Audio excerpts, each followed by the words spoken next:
Kweth mar jotich kambi mar All Media Services kotelnegi kod Ramogi TV gi Ramogi Radio ne otimo limbe e sikund primar ma Agoro Sare e Yoyugis, Homa Bay County, kama ne gichiwo mich mar kombe ne nyithi sikul.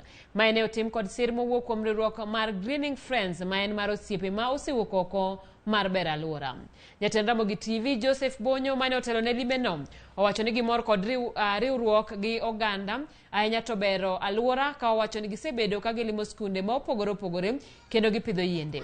Ten sikund primar ma Agoro Sare bende ne onyiso mor margi kod limbe no, ka bende gimedo kwayo Ramogi TV ni osik mana ka chung kodgi machiegni.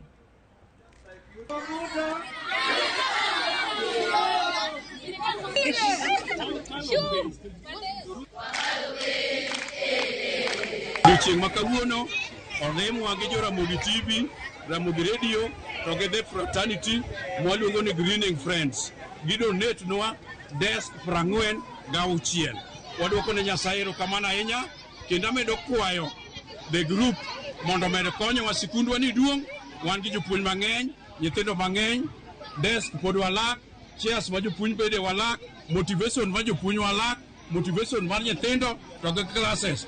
Gimoro amora ma friends wagi nyalo timonwa warwako samoro amora. Nitie ji mwabro kawo ka mwabro konyo chulo negi school fees, nitie ji mwabro timo negi shopping, nitie ji mwabro nyiewo negi wuoche kapok odhi e form 1.